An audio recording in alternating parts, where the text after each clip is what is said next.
Louvado seja nosso Senhor Jesus Cristo. Nós vamos fazer o comentário, a primeira carta de São Paulo aos Coríntios, 41º encontro. Vamos trabalhar 1 Coríntios, capítulo 15, do versículo 50 a 58. Ouçamos nossa leitura. Eu lhes digo, irmãos, que a carne e o sangue não podem receber em herança o reino de Deus, nem a corrupção herdar a incorruptibilidade. Vou dar a conhecer a vocês um mistério. Nem todos morreremos, mas todos seremos transformados. No instante, no abrir e fechar de olhos, ao som da trombeta final. Sim, a trombeta tocará e os mortos ressurgirão incorruptíveis. Nós seremos transformados. De fato, é necessário que este ser corruptível seja revestido da incorruptibilidade e que este ser mortal seja revestido da imortalidade. Portanto, quando este ser corruptível for revestido da incorruptibilidade e este ser mortal for revestido da imortalidade, então se cumprirá a palavra da Escritura. A morte foi engolida pela vitória. Morte, onde está a sua vitória? Morte, onde está o seu ferrão? O ferrão da morte é o pecado, e a força do pecado é a lei. Graças sejam dadas a Deus que nos dá a vitória por meio de nosso Senhor Jesus Cristo. Assim, queridos irmãos, sejam firmes, inabaláveis. Façam continuamente progressos na obra do Senhor, sabendo que a fadiga de vocês não é inútil no Senhor. Esse é o texto que nós vamos refletir no dia de hoje. Versículo 50. Eu lhes digo, irmãos, que a carne e o sangue não podem receber a herança, o reino de Deus, nem a corrupção herdar a incorruptibilidade. A carne e o sangue se refere aqui ao corpo animal, psíquico. Este corpo refere à corporeidade do ser humano, caduco pelo pecado, concebido em Adão. Adão, ser vivente, foi criado mortal, mas com a graça de não ser possível de morte. No pecado, Adão, é criado psíquico, perde a incorruptibilidade da graça e a pena que lhe dá é a morte. Ele é um ser criado que foi criado para não morrer, mas agora experimenta a morte pelo pecado. O Cristo Jesus, que assumiu esta corporeidade de Adão na encarnação, ele assumiu um corpo passível de morte. Na ressurreição, ressuscita num corpo glorioso, não mais passível de morte. Mas na ressurreição, Jesus traz um corpo não mais passível de morte. Chamamos de corpo glorioso. Como vimos, Paulo fala de corpo. O corpo é semeado corruptível, passivo de morte, corruptível, a realidade da natureza humana, mas ressuscita incorruptível, onde a natureza humana não mais é corrompida, mas é corpo. Seria como na fórmula que corpo é comum aos dois, passível e impassível, mortal e imortal. Mas o corpo psíquico, é corpo passível de morte. O outro, que é passível de corrupção. O outro é pneumático, espiritual. Por sendo pneumático espiritual, não mais passível de morte. Não se corrompe com a morte. O corpo psíquico é semeado na terra desprezível. O corpo espiritual ressuscita num corpo glorioso. O corpo psíquico é semeado na fraqueza e ressuscita com um corpo cheio de força, um corpo espiritual. É semeado um corpo psíquico animal, ressuscita um corpo espiritual. Os dois são corpos, psíquico, animal e o corpo espiritual. Mas o corpo psíquico, animal, carne e sangue, não podem se salvar, não recebe a herança eterna, pois sendo um corpo corrompido, psíquico, não pode se tornar um corpo incorruptível, espiritual, não mais passível de morte. Versículo 51. Vou dar a conhecer a vocês o mistério. Nem todos morreremos, mas todos seremos transformados. Paulo considera próximo o fim, a plenitude dos tempos, que irá chegar para todos os mortos e vivos, e que ele estará vivo na ocasião. Vamos dividir essa frase em duas. Primeiro, vou dar a conhecer a vocês o mistério. Primeira parte, nem todos morreremos. Essa primeira parte, nem todos morreremos. Segunda parte é uma frase adversativa. Ela se opõe àquela que começa quando afirma nem todos morreremos. E a frase adversativa diz, mas todos seremos transformados. Todos seremos transformados é uma realidade adversativa, enquanto a outra afirmação, nem todos morreremos. Vamos ver isso. Este mistério revela uma verdade oculta revelada por São Paulo a respeito daquilo que vai ocorrer no fim. Mas devemos recorrer aqui ao objetivo principal da carta, nestes versículos. O objetivo é de caráter divino, da vitória sobre a morte.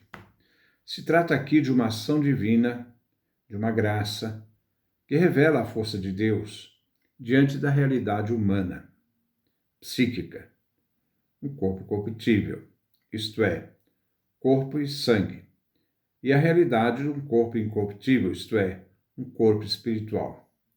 Entre esses dois corpos existe um abismo que só Deus, na sua graça, pode dar como dom. Aquilo que é corruptível e mortal não pode atingir a incorruptibilidade. E a vida imortal, se não por graça, pela ação criadora de Deus, que ressuscita os mortos, é que é capaz de superar a transformação do abismo entre a condição terrena e a condição eterna.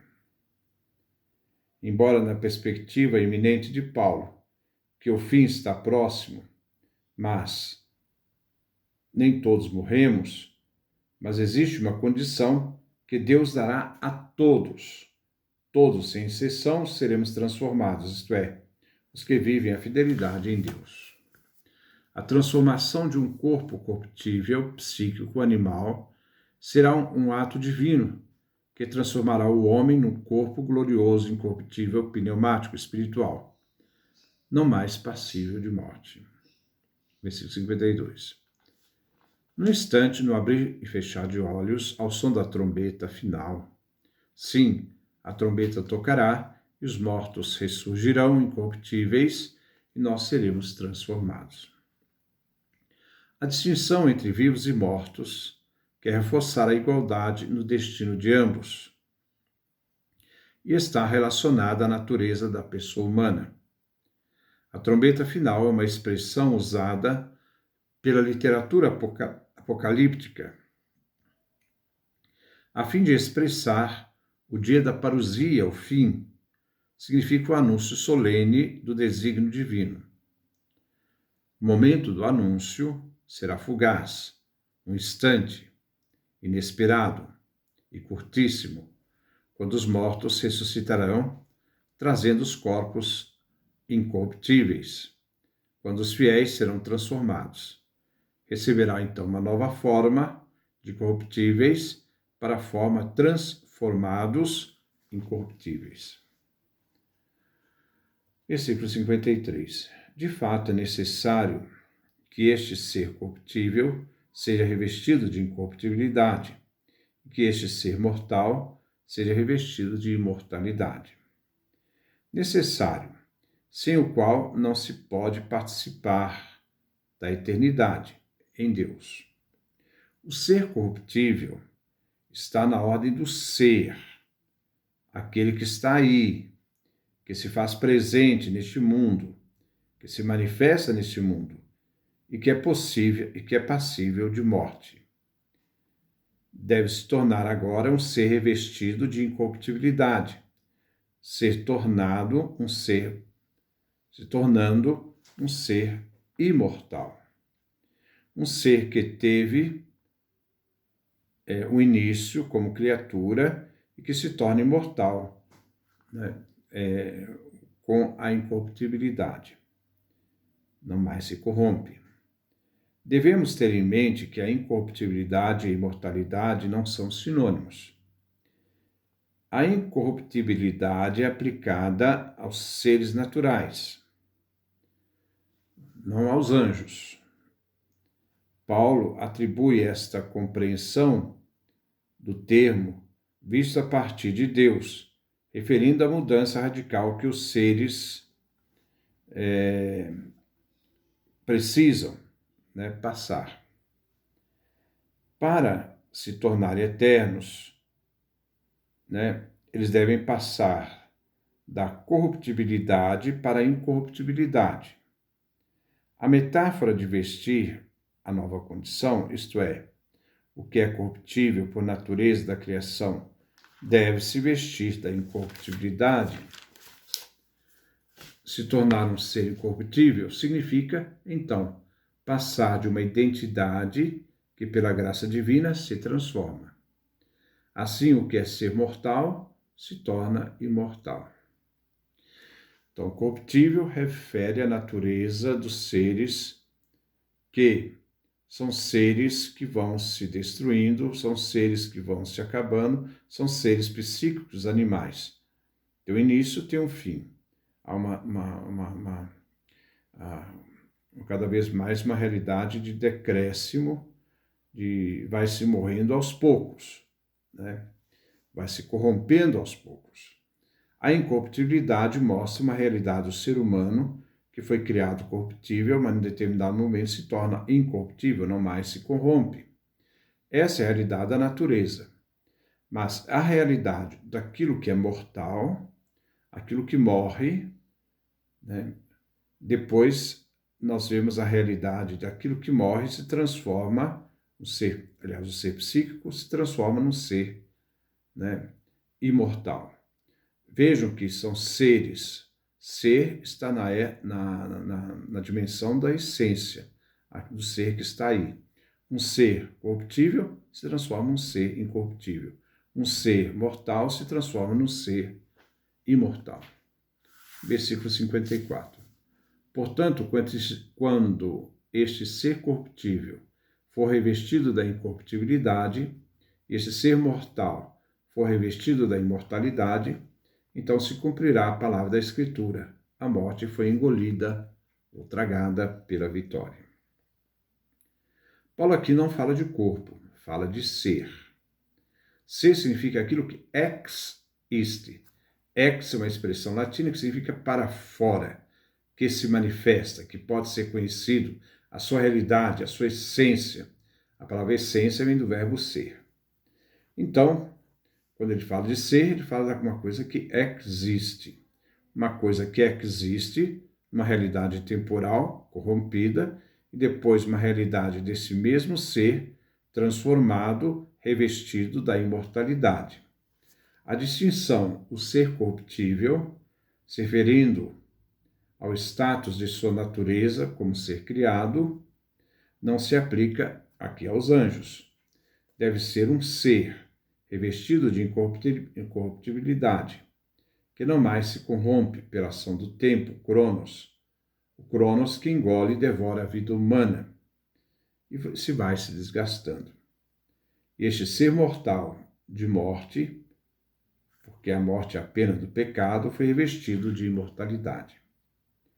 Aqui temos a noção do tempo. Tempo corrompe o ser. E este tempo, ao passar pelo curso da eternidade, já não corrompe mais o ser.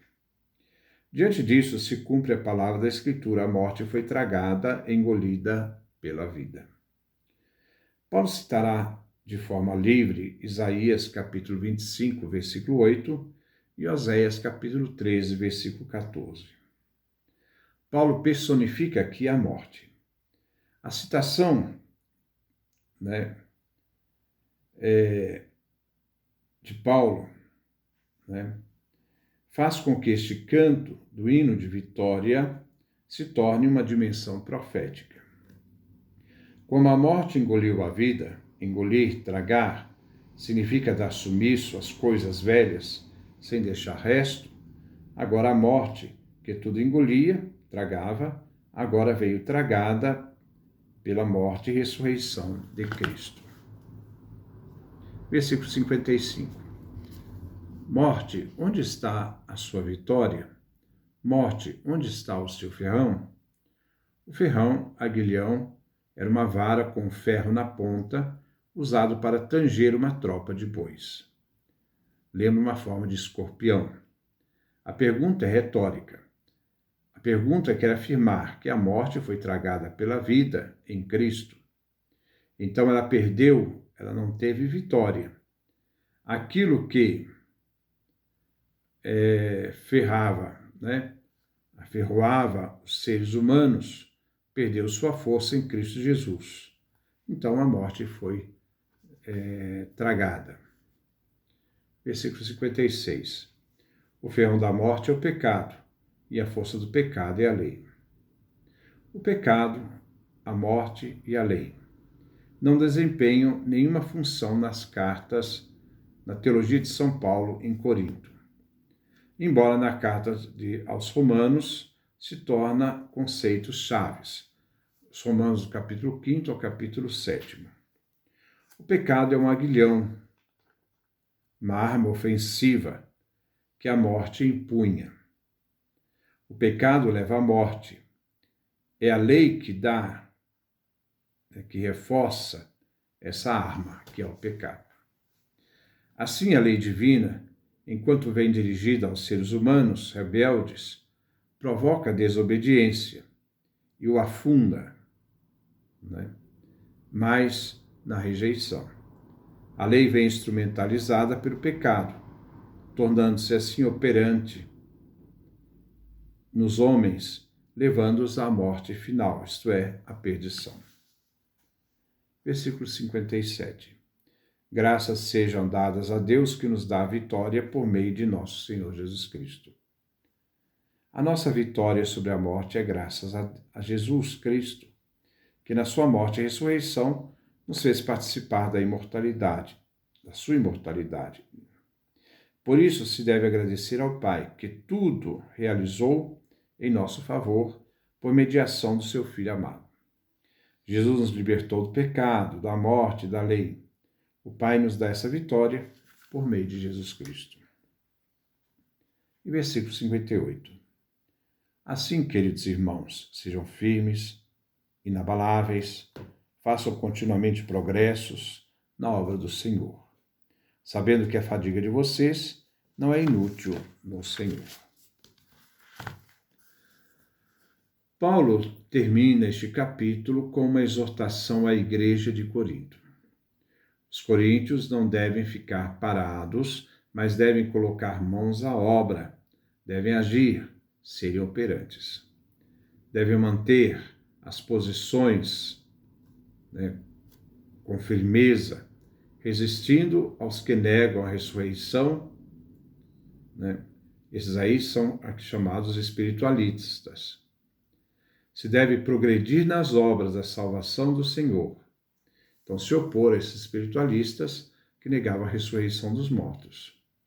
Devem ser obedientes ao Senhor Jesus, pois todo trabalho aqui traz a eficácia da salvação.